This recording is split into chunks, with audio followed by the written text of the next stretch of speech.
Rasulullah yang saat itu dalam keadaan tercekik, lantas menoleh kepada Zaid. "Wahai Yahudi, ada apa?" kata Nabi tanpa mengungkapkan nama Zaid bin Sanah. "Kau berutang padaku, Muhammad, dan aku tahu, kalian ini orang-orang Quraisy yang sangat suka menunda-nunda pembayaran hutang," katanya.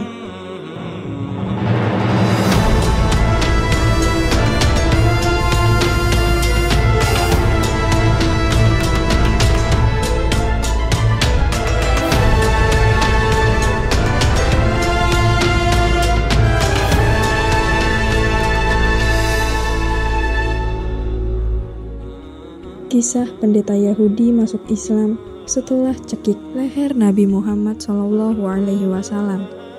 Nabi Muhammad SAW dalam Islam dikenal sebagai sosok yang sederhana, baik dalam perkataan maupun dalam kehidupannya.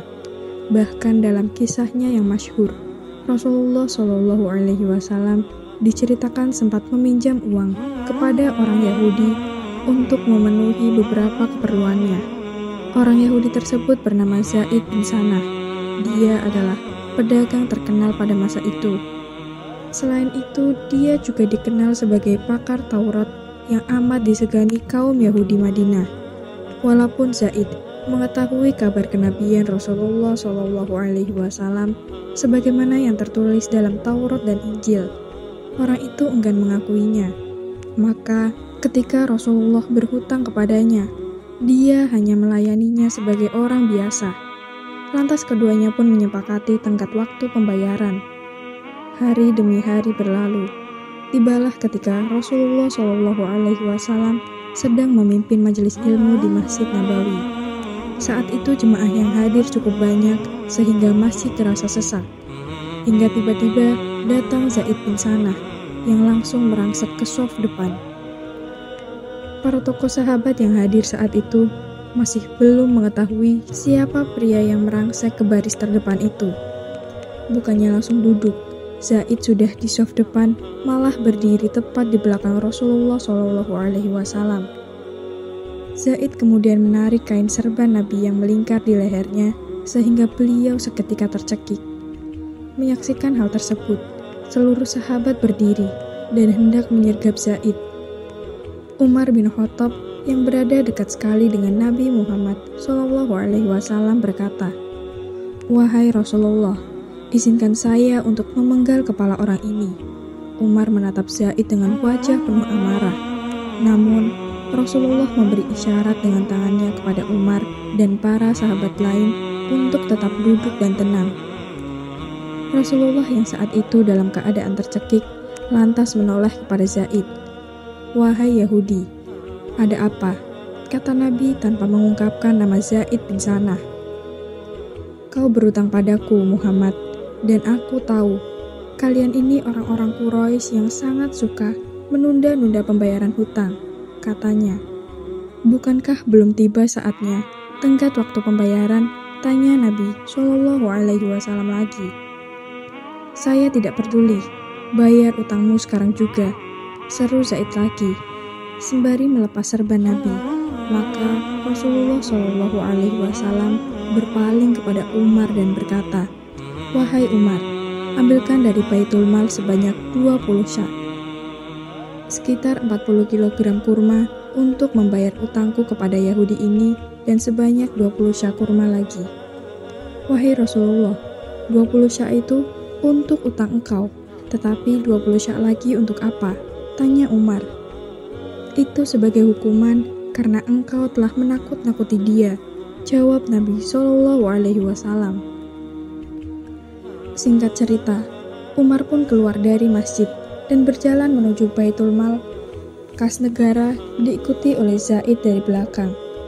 Sepanjang perjalanan, Umar mencoba meredam kekesalan. Sampailah Umar dan Zaid di Baitul Mal. Sahabat bergelar Faruq itu lantas menyiapkan 2 karung. Masing-masing akan diisi 20 syak kurma.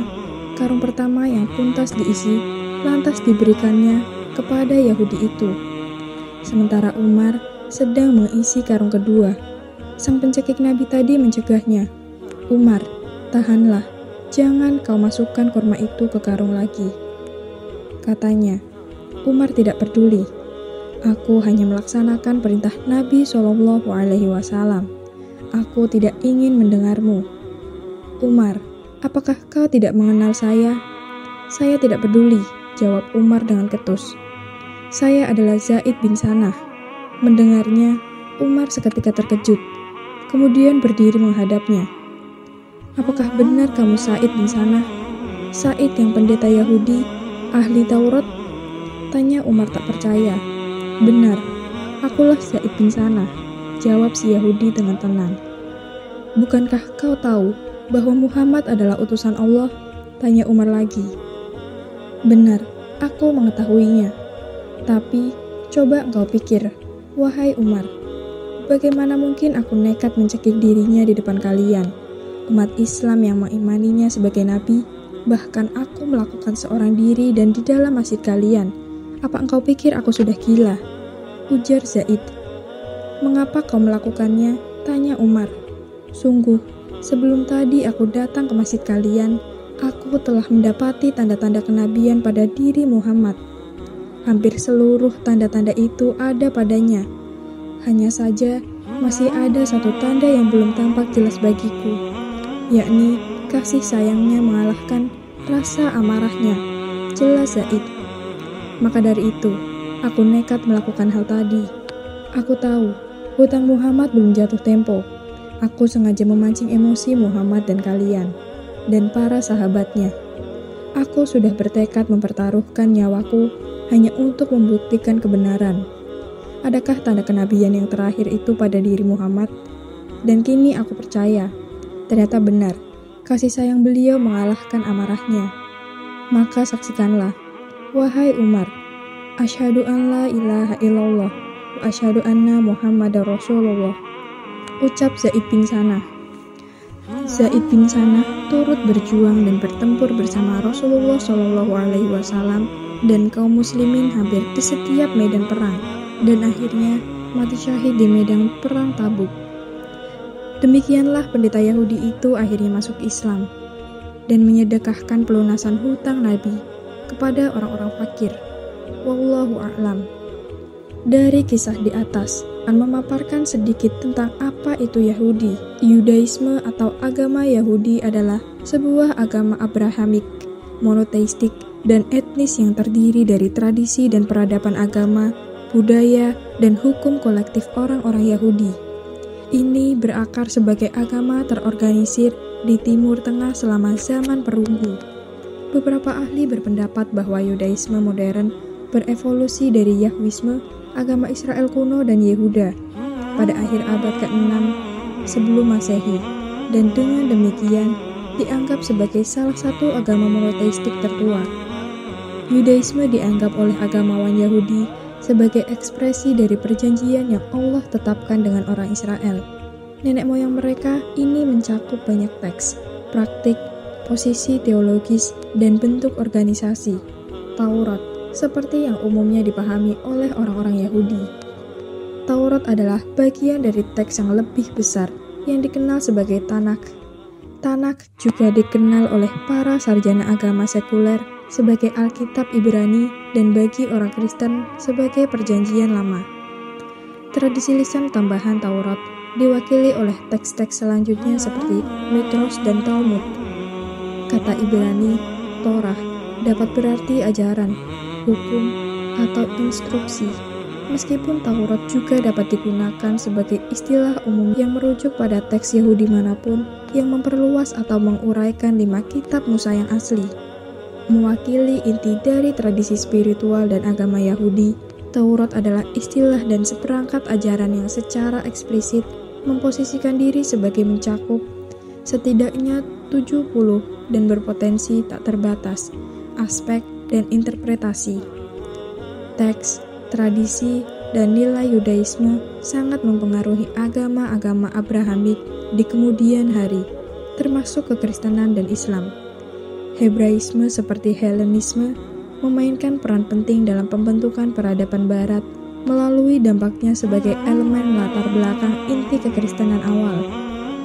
Dalam Yudaisme, ada berbagai gerakan keagamaan yang sebagian besar muncul dari Yudaisme Rabbinik, yang menyatakan bahwa Tuhan mengungkapkan hukum dan perintahnya kepada Musa di Gunung Sinai dalam bentuk Taurat tertulis dan lisan. Secara historis, semua atau sebagian dari pernyataan ini ditentang oleh berbagai kelompok seperti Saduki dan Yudaisme Helenistik selama periode Bait Suci kedua, orang Karaid selama periode awal dan akhir abad pertengahan, dan di antara segmen denominasi non-ortodoks modern. Beberapa cabang Yudaisme modern, seperti Yudaisme humanistik, dapat dianggap sekuler atau non-teistik. Saat ini gerakan keagamaan Yahudi terbesar adalah Yudaisme ortodok, Yudaisme Haredi, dan Yudaisme ortodok modern, Yudaisme konservatif, dan Yudaisme reformasi. Sumber utama perbedaan antara kelompok-kelompok ini adalah pendekatan mereka terhadap halakha, hukum Yahudi, otoritas tradisi Nabi, dan signifikasi negara Israel.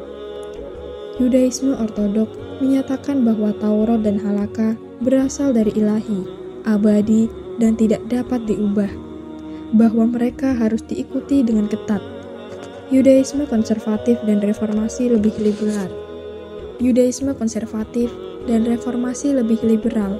Dengan Yudaisme konservatif, umumnya mempromosikan interpretasi yang lebih tradisionalis tentang persyaratan Yudaisme daripada Yudaisme reformasi. Posisi reformasi yang khas adalah bahwa halakha harus dilihat sebagai seperangkat pedoman umum daripada sebagai seperangkat batasan dan kewajiban yang harus ditaati oleh semua orang Yahudi. Secara historis, pengadilan khusus memperlakukan halakha. Hari ini, pengadilan ini masih ada, tetapi praktek Yudaisme sebagian besar bersifat sukarela.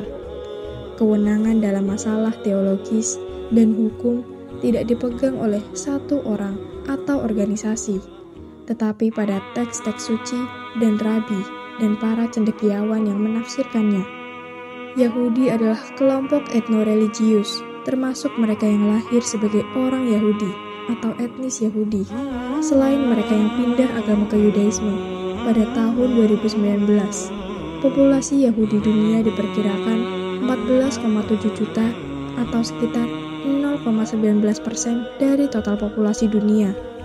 Sekitar 46,9% dari semua orang Yahudi tinggal di Israel dan 38,8% lainnya tinggal di Amerika Serikat dan Kanada.